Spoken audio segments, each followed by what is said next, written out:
નમસ્તે દર્શક મિત્રો, આજે આપણે એક અનોખી વાત કરવી છે. એક એવું પુસ્તક કે જે કોઈ પબ્લિશ કરવા તૈયાર થતું નહોતું, પરંતુ આખરે એ થયું છે. અને પુસ્તક છે ગોડસે ઉપરનું, જેણે ગાંધીજીની હત્યા કરી હતી અને એની તપાસ માટેનું એક કમિશન પણ નિયુક્ત કરવામાં આવ્યું હતું. તો એ બધા બેઝ લઈને તુષાર ગાંધીએ, ગાંધીજીના પ્રપૌત્ર, એમણે આ પુસ્તક આખું તૈયાર કર્યું ઇંગ્લિશમાં. અને એમની ઈચ્છા હતી કે આ ગુજરાતીમાં થવું જોઈએ. તો ગુજરાતીમાં પબ્લિશ કોણ કરે, કોણ હિંમત કરે? કોઈ તૈયાર થતું નહોતું. જે તૈયાર થાય શરૂઆતમાં, પછી બદલાઈ જતું હતું વલણ. એવું તુષાર ગાંધીએ આ પુસ્તક જ્યારે વિમોચન થયું ત્યારે કહ્યું હતું. તો આ પુસ્તક જેમણે અનુવાદિત કર્યું છે ઇંગ્લિશમાંથી ગુજરાતીમાં અને પબ્લિશ કરવામાં મહત્વનો એનો ફાળો પણ છે. એવા આપણે કેયુરભાઈ સાથે આજે વાત કરવી છે, કારણ કે 30 જાન્યુઆરી આવી રહી છે અને ત્યારે ગાંધીજીને યાદ કરીએ. અને એમાં ગાંધી માટે જે સંઘ પ્રેરિત સંઘ અને એની સાથે જોડાયેલા લોકો કઈ રીતે વિરોધ કરતા હતા એ બધું જ આ પુસ્તકમાં છે. અને એ પુસ્તકને સારી રીતે પચાવ્યું છે કેયુરભાઈ કોટક. દોસ્તો, 1 મિનિટનો તમારો સમય લેવા માંગુ છું. આપણે આગળ વધીએ કાર્યક્રમમાં એના પહેલા એક અપીલ કરવા માંગુ છું કે ધ ગુજરાત રિપોર્ટ એ સ્વતંત્ર પત્રકારત્વ કરતું સમાચાર માધ્યમ છે. અમે કોઈ પણ રાજકીય પક્ષનો એજન્ડા કે કોઈ વ્યક્તિ કે સંસ્થાનો એજન્ડા લઈને ચાલતા પત્રકારો નથી, અથવા સંસ્થા પણ એ પ્રકારની નથી. અમે પ્રો પીપલ અને રાજ્યના નાગરિકોના પ્રશ્નો માટે એમને વાચા આપવા માટે કામ કરતી સંસ્થા છીએ. અને એના માટે અમારે એક આર્થિક સહયોગની જરૂર છે, જેના માટે અમે જોઈનનું બટન આપણા યુટ્યુબ પ્લેટફોર્મ માટે અમે બનાવેલું છે.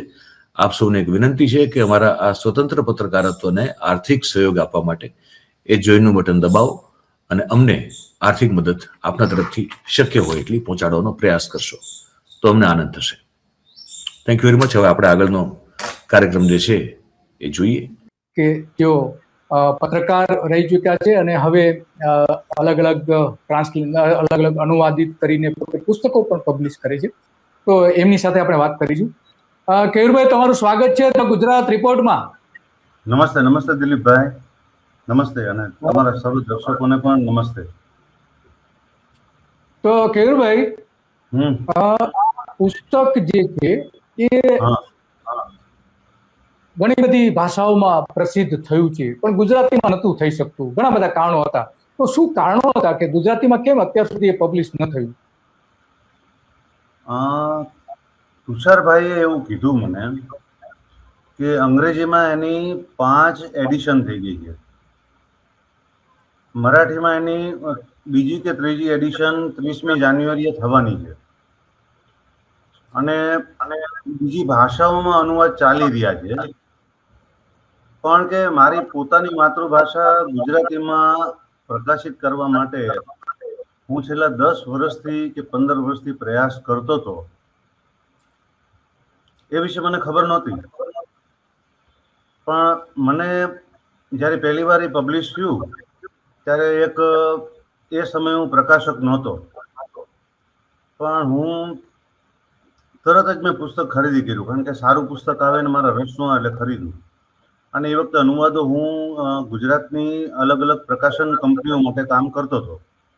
એ લોકોને પણ બતાવેલું કે ભાઈ આપણે આ પુસ્તકનો અનુવાદ કરવો જોઈએ, પણ સમહાવ એમને કોઈ રસ દાખ્યો નહોતો.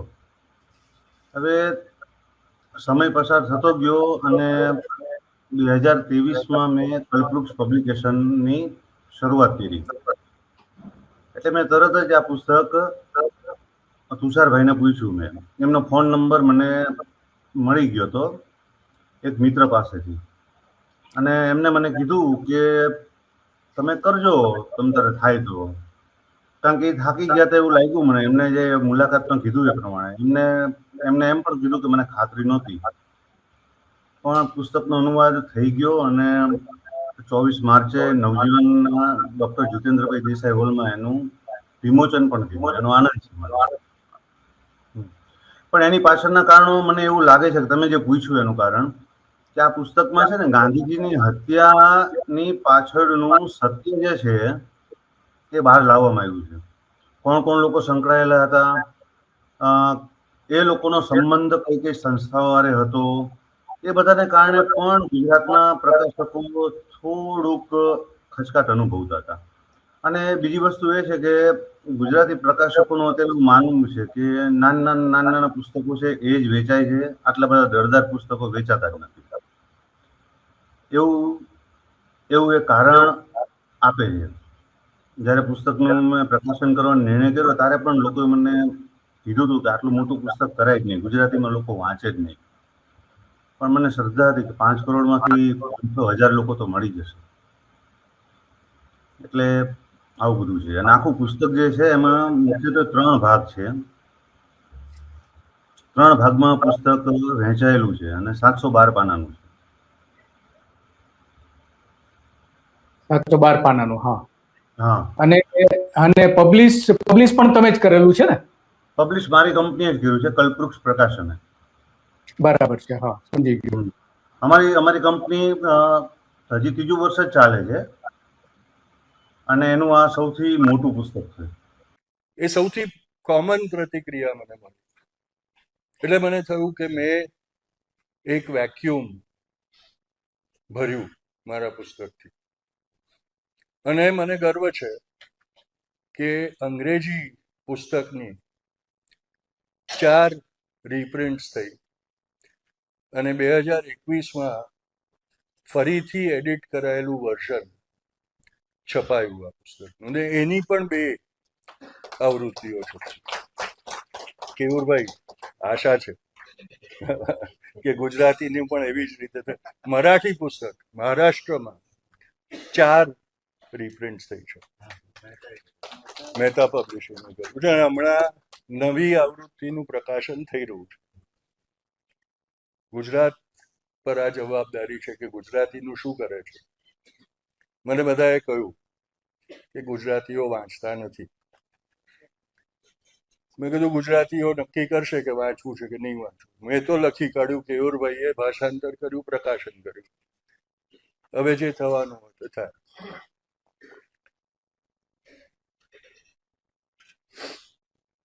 આ પુસ્તક મારી માટે એક કેથારેસિસ હતું. એ લખી રહ્યો હતો ત્યારે શરૂઆતમાં મેં એવું વિચાર કર્યો હતો કે ગોડસે કોર્ટમાં જે બયાન કર્યું અને બાપુ પર જે આક્ષેપો કર્યા, એ દરેક આક્ષેપનું હું ખંડન કરીશ.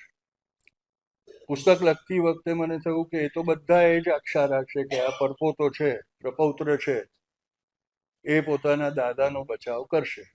એટલે હું ગમે એટલું લખું પણ લોકો એમ જ કહેશે કે એ બિચારો કરે શું, પ્રપૌત્ર છે એટલે દાદાનો બચાવ તો કરવો જ પડે. તો મેં કીધું મારે શું જરૂર છે દાદાનો બચાવ કરવાની. એટલે પછી મેં નક્કી કર્યું કે બાપુના જીવનના જે છેલ્લા 4 વર્ષ હતા, આગાખાન પેલેસથી છૂટ્યા પછી એમની હત્યા થઈ ત્યાં સુધી, એનો વૃત્તાંત, એમનો એમ હું લખીશ મારા પુસ્તકમાં.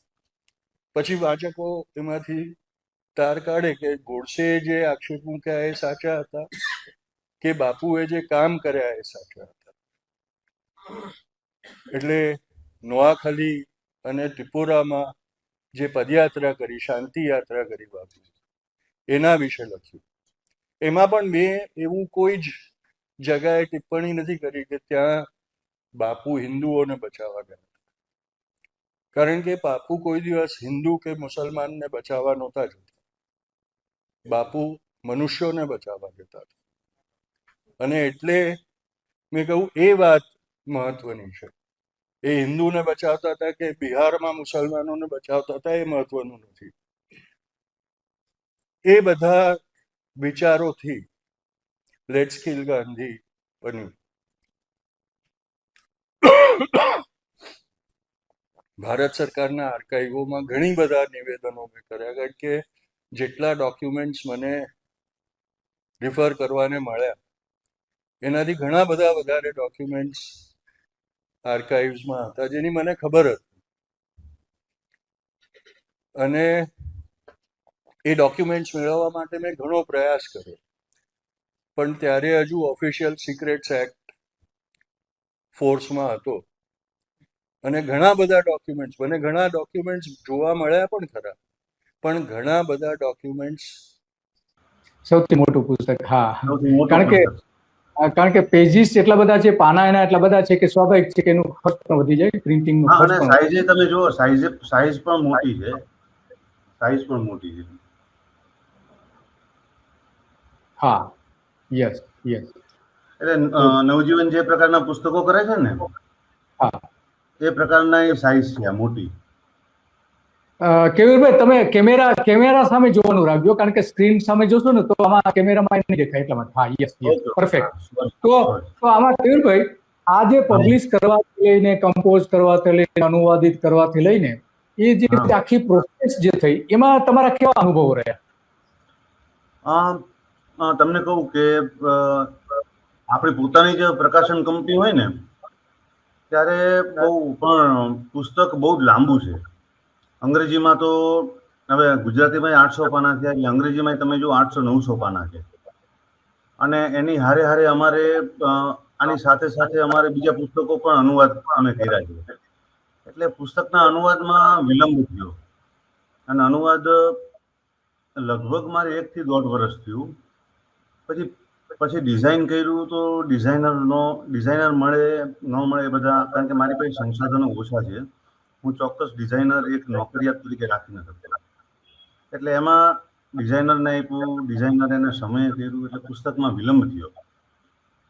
પછી જ્યારે પુસ્તકનું પ્રિન્ટિંગ કરવાનું હતું, ત્યારે 2-3 જગ્યાએ, કારણ કે આ પીઓડીમાં ન થાય અમારા મશીનમાં, કારણ કે સિલાઈ કરવી પડે 712 પાનામાં.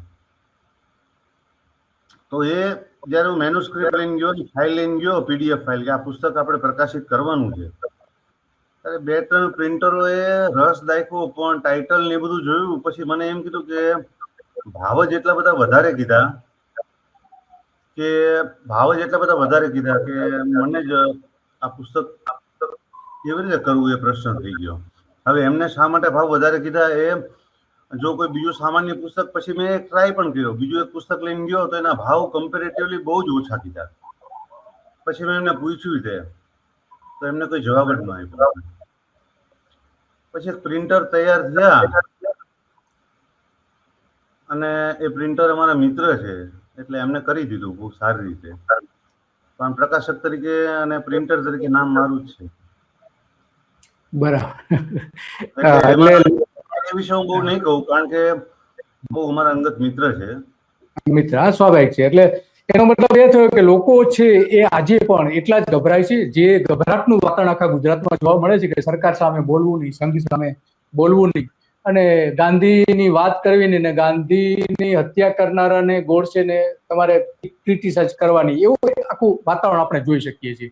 તો સ્વાભાવિક છે કે આ પબ્લિશરો પણ પોતાને ધંધો કરવો છે, સરકારમાં પુસ્તકો આપવાના છે, એની અલગ અલગ પબ્લિકેશન્સ જે છે એમાં એને કામ કરવાનું છે. તો એમાં જો આવું કરે તો સ્વાભાવિક છે કે એમને મુશ્કેલીઓ આવે, અને એટલા માટે કદાચ બની શકે ના પાડી હોય. તો આ પુસ્તક જે આપણે અનાવરણ થયું ત્યારે કોણ કોણ હાજર હતા એમાં, એ થોડી વાત કરશો, અને કઈ જગ્યાએ હતું, અને કોણ આવ્યું હતું ત્યાં એમાં? હા, પુસ્તકનું વિમોચન થયું, અમે એક સાથે 2 પુસ્તકોનું વિમોચન કર્યું છે. એક લેટ સ્કિલ ગાંધી, તુષાર ગાંધીનું, અને બીજું પુસ્તક છે એ ધીરેન્દ્ર કે ઝાનું, ગોડસે. એક સાયકોલોજીકલ, એટલે મનોવૈજ્ઞાનિક વિશ્લેષણ છે. હવે આ પ્રસંગે તુષાર ગાંધી હતા, મુખ્ય અતિથિ તરીકે મંદાબેન પરીખ હતા, અને બીજા પુસ્તકના અનુવાદક હતા એ હેમંતભાઈ હતા, અને નવજીવનમાંથી કપિલભાઈ હાજર હતા. પણ મોટી સંખ્યામાં ગાંધીવાદી, જેને કહેવાય બુદ્ધિજીવીઓ, ગાંધીજીવીઓ, એ બધા ખૂબ મોટી સંખ્યામાં, અમારી અપેક્ષા કરતાં પણ મોટી સંખ્યામાં હાજર રહ્યા, એ અમારા માટે ખૂબ આનંદની વાત છે. બરાબર છે. એમાં વક્તાઓના અભિપ્રાયો કેવા હતા પુસ્તકો ઉપર? તુષાર ગાંધીએ શું ખાસ પુસ્તક જોઈને તુષાર ગાંધીએ શું કહ્યું? તુષાર ગાંધીને તો ખૂબ જ આનંદ, એટલે મેં તો જ્યારે એમને વિમોચનની તારીખ માટે ફોન કર્યો ત્યારે એમને બહુ નવાઈ લાગી હતી. એટલે તમે પુસ્તક, એટલે હવે તમે પ્રિન્ટ કરો છો એમ, અને પૂરું થઈ ગયું એમ. એટલે મેં કીધું હા સાહેબ, તમે તારીખ આપો તો એ પ્રમાણે આપણે કરી. એટલે તુષારભાઈએ પોતે જ કીધું કે મને તો આશા જ નહોતી કે આ પુસ્તક ગુજરાતમાં પ્રકાશિત થશે. બીજું, તુષારભાઈ ને આ પોતાની માતૃભાષામાં જે પુસ્તક અનુવાદિત થયું લેટ સ્કિલ ગાંધી, એનો ખૂબ જ આશીર્વાદ આપ્યા છે અમને અને એ ખૂબ જ રાજી થયા છે. એ સાથે સાથે ધીરેન્દ્ર કે ઝાનું પુસ્તકનું વિમોચન પણ એમણે કર્યું. એટલે હેમંતભાઈ તો તમને જાણો છો કે હેમંતભાઈને તો આપણે બધા સાંભળેલા જ છે. એટલે હેમંતભાઈએ પણ પોતાનું ઓપિનિયન આપ્યું. પણ તુષાર ગાંધી એ પુસ્તક ઉપર વિશેષ ઓપિનિયન આપતા એવું કીધું કે આ જ પ્રકારના પુસ્તકો જો વધુ અનુવાદિત થઈને ગુજરાતી ભાષામાં આવે અથવા મૂળ ગુજરાતીમાં પણ લખાય તો એ સારું છે, જેથી સત્ય લોકો સુધી પહોંચે. કે હકીકતમાં જે ગુજરાતીઓમાં સામાન્ય માનસિકતા છે કે ગોડસે જે કર્યું હતું એ બરોબર કર્યું હતું, એ ઉચિત નહોતું ખરેખર, એ ખોટો ભ્રમ છે ગુજરાતીઓને, એ દૂર થાય એમ. બરાબર. તો આમાં પુસ્તકોમાં તમે તો અનુવાદ કર્યું છે એટલે કે તમારે મોટાભાગના પ્રસંગો યાદ હશે, ઘણી બધી બાબતો હશે, કારણ કે તુષાર ગાંધીએ બધા પુરાવાઓને આધારે આ આખું તૈયાર કરેલું. એ સમય જે કમિશન નિયુક્ત થયું હતું ગાંધી હત્યાની તપાસ માટે, સરદાર પટેલે જે નિયુક્ત કરેલું હતું, તો એમાં જે કઈ પુરાવાઓ હતા એ પુરાવાઓના આધારે આ પુસ્તક તૈયાર કરેલું છે. ઘણા બધા આર્કાઇવ્સમાંથી મેળવાતા, ઘણા બધા આરટીઆઈમાંથી જે લોકોએ કેટલાક મેળવાતા એનો પણ ઉપયોગ કરેલો છે. કમિશન નો જે રિપોર્ટ હતો એ આમાં સૌથી વધારે એમને ઉપયોગ કર્યો હોય એવું લાગે છે, એમને જે ભાષણ આપ્યું છે એ જોતા. તો આ જેમાં પ્રસંગો તમારી દ્રષ્ટિએ કયા કયા છે? હા, પહેલું તો તમને કમિશનની વાત કરું કે કપૂર પંચનું કમિશન છે 1964-65માં સ્થાપિત થયું, રચના થઈ એની. હવે એ કપૂર કમિશન એ વખતે સરદાર પટેલ હતા. ગાંધીજીની પેલી હત્યા થઈ ને એ વખતે કેસ ચાલેલો અને સજા થયેલી. પણ કપૂર પંચની રચના શા માટે થઈ એ પણ એક બહુ રસપ્રદ પ્રસંગ છે. આપણા પ્રખર રાષ્ટ્રવાદી નેતા બાળ ગંગાધર તિલકના પ્રપૌત્ર કે પૌત્ર કેતકર છે, એનું નામ એનજી કેતકર કેવું છે. એ કેતકર છે એને 64માં જ્યારે ગોપાળ ગોડસે અને બીજા બધા આરોપીઓને જેલમાંથી મુક્ત કરવામાં આવ્યા ત્યારે એમનો સ્વાગત સમારંભ રાખ્યો હતો પુણેમાં. એક પરફેક્ટ ઘરનું સપનું એને સાકાર કરશે કોણ? Shrinathji group of companies. 10 વર્ષ પહેલા દક્ષેશ સ્ટાર્ટેડ હિઝ જર્ની એક સિમ્પલ ડ્રીમ થી. બધાનું ડ્રીમ હોમ બનાવવાનું સપનું, એ પણ અફોર્ડેબલ પ્રાઇસમાં. 2015 થી હજારો ફેમિલીઝનું સપનું પૂરું કર્યું છે, તો તમે કેમ પાછળ રહી જાઓ? આજે જ મુલાકાત લો શ્રીનાથજી સામ્રાજ્ય અને સ્વસ્તિક પાર્કની અને તમારા સપનાને એડ્રેસ આપો.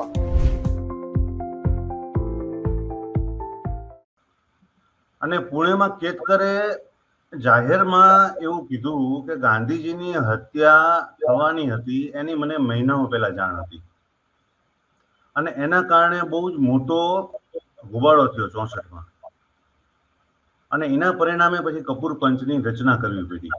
અને કપૂર પંચે પછી 2 કે 3 વર્ષ સુધી ચાલ્યું અને કપૂર પંચે બહુ જ મહત્વપૂર્ણ અહેવાલ આપ્યો.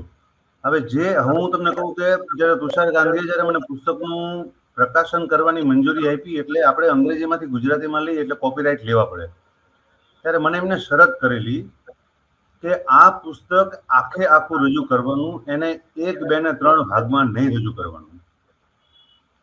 એનું કારણ એ હતું કે હિન્દીમાં જ્યારે આ પ્રકાશિત પુસ્તક થયું ત્યારે હિન્દીના પ્રકાશકે એને પહેલો અને બીજો ભાગ જ પ્રકાશિત કર્યો અને જે સૌથી મહત્વપૂર્ણ ભાગ હતો કપૂર પંચનો એ હજી સુધી કદાચ પ્રકાશિત નથી થયો. હવે એ તુષાર ગાંધીને પછી શંકા કહી, જો દરેક પ્રકાશક આવું કરે તો મુખ્ય આખો પુસ્તકનું હાર્દ છે કપૂર પંચ એ જ રહી જાય. એટલે પછી એમને મારી યારે શરત કરેલી કે તમે જો કપૂર પંચ જો કરો તો 3 ભાગમાં કરો તો જ આ મંજૂરી છે, બાકી કરતા જ નહીં એમ. એટલે અમે એક જ વોલ્યુમમાં 3 ભાગ લઈ લીધા છે. અને કપૂર પંચ છે એમાં એમને ખૂબ જ તપાસ કરી છે. અને એ વખતે 20મી જાન્યુઆરીએ જ્યારે પ્રાર્થના સભામાં ગાંધીજીની હત્યાનો પ્રયાસ થયો એ અને 30મી જાન્યુઆરી જ્યારે ગાંધીજીની ખરેખર હત્યા થઈ આ બે વચ્ચે 10 દિવસનો ગાળો છે ને, એમાં ક્યાં ક્યાં લૂપ હોલ્સ રહી ગયા છે, પોલીસે શું કરવાની જરૂર હતી, શું ન કર્યું, આ બધું કપૂર પંચના અહેવાલમાં તમને મળી જશે. કોણે કોણે તપાસમાં શું ક્યાં એને ઢીલ દાખવી, શા માટે ઢીલ દાખવી હતો પ્રશ્ન, કારણ કે હવે માણસ જ ન કે મેં શા માટે ઢીલ દાખવી તો પ્રશ્ન. પણ પછી કપૂર પંચના અહેવાલમાં પોલીસની ટીકા કરી હતી તત્કાલીન કે ભાઈ તમે 10 દિવસમાં જો ધાર્યું હોત તો અટકાઈ શક્યા હોત, પણ તમે નિષ્ફળ નીવડ્યા. હવે નિષ્ફળ નીવડ્યાના તો કારણો એમને એમ કીધું શું કરવું એનું. પણ કારણ કે પોલીસ પાસે પોતાની પણ તર્ક રજૂ કર્યા હતા, પણ એ તર્ક કપૂર પંચે કીધું હતું કે આ તર્ક ઉચિત નથી ને પોલીસની ઝાટકણી કાઢી હતી એમને. સોરી. અચ્છા, પોલીસની ઝાટકડી પણ કાઢી છે. હા, કારણ કે મુંબઈ પોલીસ અને દિલ્હી પોલીસ છે ને, આ બે આ કિસ્સો આખો છે ને જે દિલીપભાઈ, હા, એ આખા કિસ્સામાં થયું કેવું, કપૂર પંચે જ પહેલી વાર, તમે કપૂર પંચનો જો બિટવીન ધ લાઈન સમજો ને તો એમાં ચોખ્ખું કપૂર પંચે કીધું હતું કે ઘટના બની દિલ્હીમાં. હવે દિલ્હી પોલીસને ઘટના બની ત્યારે 20મી જાન્યુઆરીએ મદનલાલ પકડાઈ ગયો હતો. એક આરોપી મદનલાલ પાહવા હતો, એ પકડાઈ ગયો હતો અને એના બે શબ્દો હતા જે તુષાર ગાંધીએ બહુ વિશેષ ઉલ્લેખ કર્યો છે, વો આયેગા વો આયેગા. વો આયેગા એટલે આ વો આયેગા છે ને એ બહુ જ, હવે એને નિવેદને આપેલું કે હું ક્યાંનો છું, ક્યાંથી આવું છું, અને હજી પણ આ ષડયંત્ર ચાલુ છે એને સ્પષ્ટ કીધેલું. એટલે દિલ્હી પોલીસે એ વખતે દિલ્હીમાં મુંબઈના એક ઉચ્ચ પોલીસ અધિકારી હતા રાણે કરીને, એને બધું આપી મોકલ્યા હતા મુંબઈ અને કીધું હતું કે આ માણસની આજુબાજુ કોણ કોણ છે, આ માણસની હારે કોણ કોણ સંકળાયેલા છે એનો તમે તપાસ કરો. પણ સમહાવ એ માણસ 3 કે 4 દિવસે મુંબઈ પહોંચે છે. હવે તમે વિચાર કરો કે જયારે એક મહત્વપૂર્ણ રિપોર્ટ, મહત્વપૂર્ણ બયાન લઈને જયારે માણસને દિલ્હીથી મુંબઈ મોકલવાનો આવે છે ત્યારે એને વિમાનમાં આવવું જોઈએ.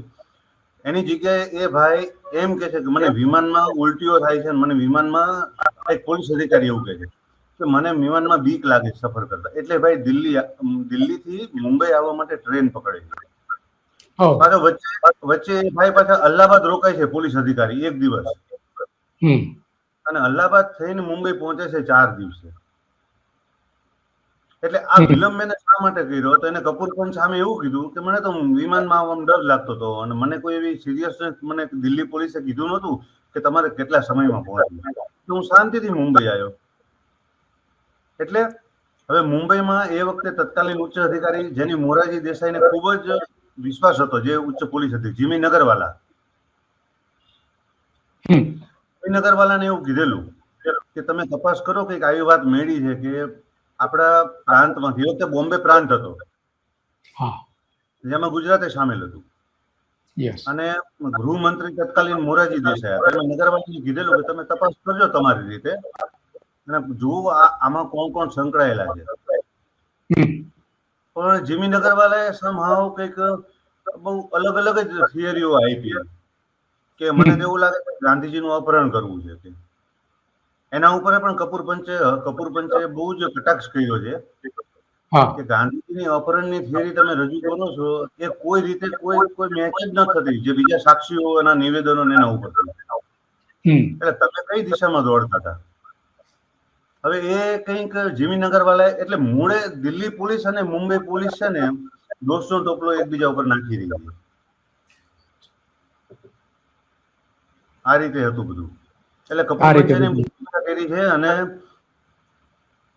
એને બહુ સ્પષ્ટ શબ્દોમાં કીધું હતું કે જો તમે ગાંધીજીની હત્યા પછી 4 જ દિવસમાં તમામ આરોપીઓને પકડી લો છો ગમે ત્યાં હોય તોય, 20 થી 30 સુધી તો તમે થોડીક તો આટલી ત્વરા દાખવી હોત તો કદાચ બની શકે. એટલે એમને સંભાવના વ્યક્ત કરી હતી કપૂર પંચમાં કે ભાઈ એલજી કપૂરે.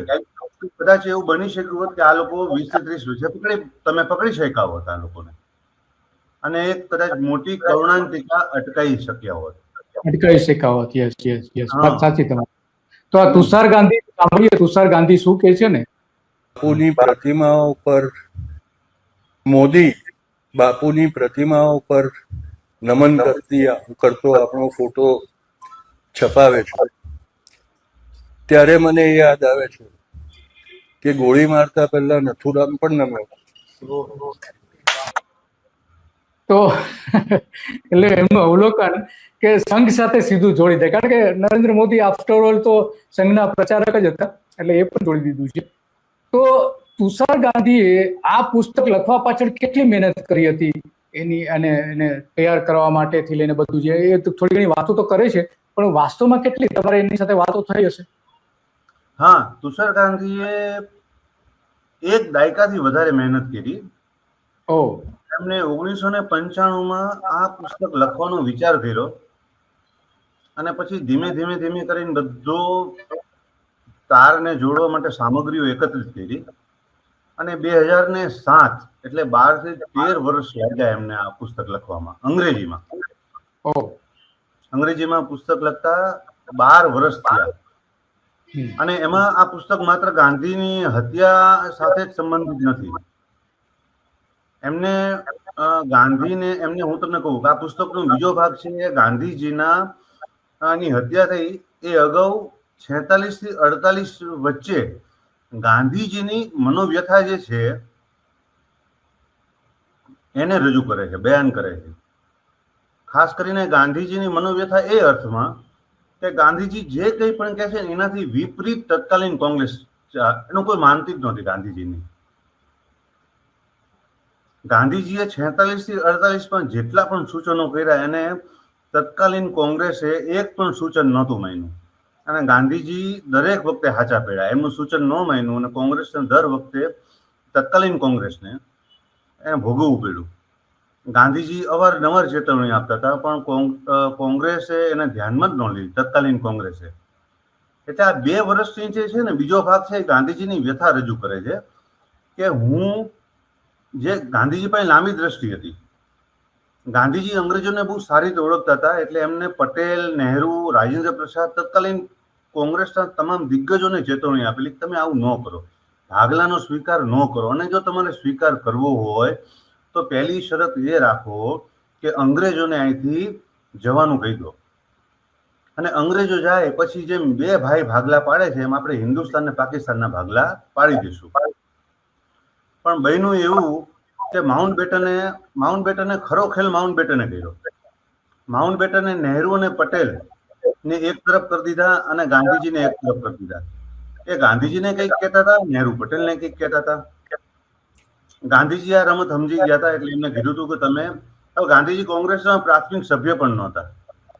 ગાંધીજી કહેવાય કે એમને ખાલી માર્ગદર્શક તરીકે રાખવામાં આવ્યા હતા. બરાબર, એટલે કોંગ્રેસના નેતાઓ પણ એને ગણતા નતા.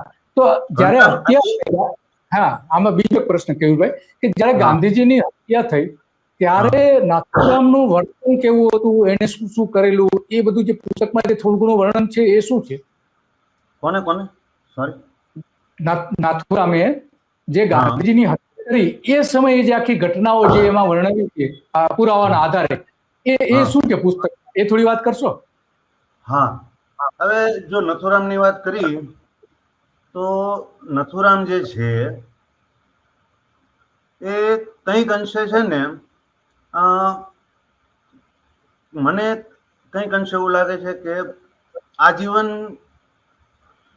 એમને હીરો બનવાનો એક ઘેલછા હતી, અને આત્મવિશ્વાસ જ્યારે તમારી અંદર ન હોય ને ત્યારે તમારી અંદર તમારી અંદર આવા અભરખા હોય ત્યારે ઘણીવાર તમે ગેરમાર્ગે દોરી જાઓ છો. અને નથુરામ હારે બિલકુલ એવું જ થયું હતું કે નથુરામ, તમે એનો એટલા માટે જ બીજું પુસ્તક અમે હારે રજૂ કર્યું કે નથુરામની જે સાયકોલોજી છે એને બાળપણથી સમજવી બહુ જરૂરી છે. અને નથુરામ જે છે એ પહેલા હવે નથુરામ નહીં, દરેક અપરાધમાં સંકળાયેલા, દરેક ષડયંત્રમાં સંકળાયેલા દરેકને તમે જો, કોઈ ગાંધીજીની હત્યા કરવા તૈયાર નહોતું. તમે પુસ્તક વાંચો તમને ખબર પડશે. આપટે, નારાયણ આપટે, મદનલાલ પાહવા, દિગંબર બળગે, આ બધા જે સંકળાયેલા છે એ કોઈ તૈયાર નહોતું. બધા એકબીજાને કહેતા હતા કે તું કર, તું કર, તું કર. અને છેવટે નથુરામે હત્યા કરી. એટલે આ બધું તમે જુઓ ને તો બાકી બધાને ખબર હતી કે આ હત્યા કરવાનું પરિણામ શું આવશે. એકમાત્ર નથુરામે કરી નાખ્યું. અને તમે એ હત્યા પછી તમે જો નથુરામ જે રીતે કોર્ટમાં ભાષણ આપે છે, કોર્ટમાં આરોપીને પોતાની પક્ષ રજૂ કરવાની વાત કરવામાં આવે છે, ત્યારે નથુરામ ભાષણ આપે છે 5-5, 6-6 કલાક, અને એક નહીં 2 કોર્ટમાં. આ એક નવાઈ ઉપજાવ્યું છે. તેમ છતાં ભાષણ આપે છે તેમાં તમે જુઓ તે માત્ર ને માત્ર ખોટી વાતો જ કરે છે. આ પુસ્તકમાં 3 ભ્રમ દૂર કર્યા છે. જે નથુરામે પોતાના ભાષણમાં નથુરામે જે દલીલ કરી કે મેં ગાંધીજીની શા માટે હત્યા કરીને શા માટે વાજબી હતી, તો તમામ દલીલો ખોટી હતી. પહેલી વસ્તુ તે હતું કે નથુરામે એમ કીધું કે ગાંધીજીને મુસ્લિમો પ્રત્યે જ પ્રેમ હતો ને હિન્દુઓને અન્યાય કરતા હતા. હકીકતમાં એવું હતું જ નહીં. તુષાર ગાંધીએ પોતે કીધું છે કે ગાંધીજી સનાતની ચુસ્ત હિન્દુ હતા, અને ગાંધીનું હિન્દુત્વ અને ગોડસેનું હિન્દુત્વ એ બેમાં બહુ મોટો ફરક છે, જે આપણે ગુજરાતીઓએ ખાસ સમજવો જોઈએ. ગાંધીનું હિન્દુત્વ સર્વસમાવેશક હતું, ઇન્ક્લુઝિવ. ગોડસેનું હિન્દુત્વમાં બહુ જ હિન્દુ સિવાયના તમામ લોકોની બાદબાકી હતી, જે એમને દેશમાં જોતા જ નહોતા, અથવા તો એ નાગરિકો માનવા જ તૈયાર નહોતા. ગાંધીજી વાસ્તવિક પરિસ્થિતિથી બહુ સારી રીતે વાકેફ હતા. અને હું તમને કહું છું, અત્યારે આપણે જોઈ રહ્યા છીએ કે ગાંધીજીએ બહુ સરસ વાત કરેલી કે હિન્દુઓ તમે કહો છો, પણ આપણે પેલા હિન્દુઓએ એક થવાની જરૂર છે. હા, તમે બહુ સરસ વાત કરી. અત્યારના સંજોગોમાં જોઈએ છીએ આપણે કે સોશિયલ મીડિયા ઉપર ગોડસેને મહાન બતાવવામાં આવે છે અને ગાંધીજીને નીચે પાડતી ઘણી બધી પોસ્ટ આવી રહી છે. તો એ પોસ્ટમાં તમે પણ વાંચતા હશો એમાં ઘણી બધી, તો એમાં ખરેખર એ સત્ય હોય છે કે નથી હોતું? કઈ રીતે સોશિયલ મીડિયા આ રીતે કરી રહી છે? એ છે ને, હું એમ માનું છું કે સોશિયલ મીડિયામાં સંદર્ભો વિના વાત કરવામાં આવે છે. આજે સંદર્ભ તમે આગળ અને પાછળનો કાપીને કોઈ પણ વિશે તમે કોઈ પણ પ્રકારની વાત કરી શકો.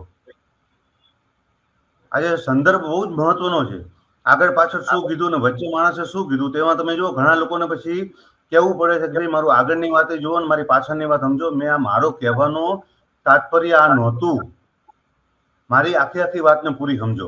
એ જ રીતે ગાંધીજીને ખોટી રીતે ટાંકવામાં આવે છે. જો ગાંધીજીનું હિન્દુત્વ સમજવું હોય તો નવજીવનમાં એક સરસ પુસ્તક છે, ગાંધીજીએ લખેલું છે કે મારો હિન્દુ ધર્મ, એવું કંઈક ટાઇટલ છે પુસ્તકનું. તો તમને ખબર પડશે કે ગાંધીજીએ એક સાચા હિન્દુને કેવી રીતે પરિભાષિત કર્યો હતો. બહુ સરસ, બહુ સરસ. કેયુરભાઈ, તમે ઘણી બધી વાત કરેલી ને, હવે હું તો દિલીપભાઈ તમને વાત કરું. ગાંધીજીએ જે વાત કરેલી એ આજે પણ એટલી સાચી છે અને ગુજરાતમાં જોવા મળે છે. જો ખાલી મારે તો જે હિન્દુ જે કથિત, હું તો બે જ વર્ગમાં માનું છું. કાં તો તમે ભારતીય છો અને કાં તમે ભારતીય નથી. જો તમે ભારતના બંધારણને માનો છો તમે ભારતીય છો, અને ભારતના બંધારણને ઠેવે ચડાવો છો તમે ગદ્દાર છો. આ બે જ ચોખ્ખા છે.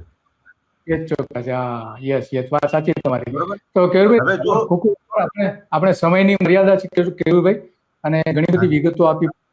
ખાસ કરીને તમને અભિનંદન એટલા માટે છે કે જે પુસ્તક કોઈ પ્રસિદ્ધ કરવા તૈયાર નતું થતું એ તમે કર્યું છે, અને હિંમત પૂર્વક કર્યું છે. તુષાર ગાંધીને પણ, જે લેખક છે ઇંગ્લિશમાં જેમણે લખેલું છે તુષાર ગાંધી, એમને પણ આશા નથી કે ગુજરાતીમાં આ પુસ્તક પબ્લિશ થશે. તો એમને જે હતું કે નહીં થાય, એ તમે જે તુષાર ગાંધીને ખોટા પાડ્યા છે, એ ખરેખર એક બહુ આનંદની વાત છે. અને આ આખી જે ઘટના છે પુસ્તક પ્રકાશન પાછળની, પુસ્તક લખવા પાછળની, પુસ્તકની અંદરની, એ તમે જે બધી વાતો કરી છે એ તમારો ખૂબ આભાર. અને આ જ મુદ્દાઓ પર આપણે મળતા રહીશું.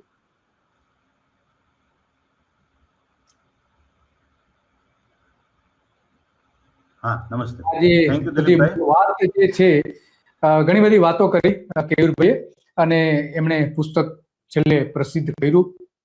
વર્ષોની મહેનત પછી લખાયેલું પુસ્તક, 10 વર્ષની મહેનત ઓછામાં ઓછી લખવામાં, અને ત્યાર પછી લખાયા પછી 10 વર્ષે જે બહાર આવ્યું છે બજારમાં, તો આ એક જે અત્યારે સોશિયલ મીડિયામાં ભ્રમ ફેલાવવામાં આવે છે ગાંધીજી અંગે, એ જે લોકો ભ્રમ ફેલાવી રહ્યા છે એ ભ્રમ તોડવા માટેનું આ પુસ્તક છે. અને અત્યારે એટલા માટે અત્યંત જરૂરી છે કે ગાંધીજી એ દેશના મહાન નેતા હતા. ગોડસે જેવા નેતાઓની આપણે જરૂર નથી, ગાંધીજી જેવા નેતાઓની આપણે જરૂર છે. બસ આજે આટલું જ, અને આવી જ બાબતો પર આપણે મળતા રહીશું. નમસ્તે.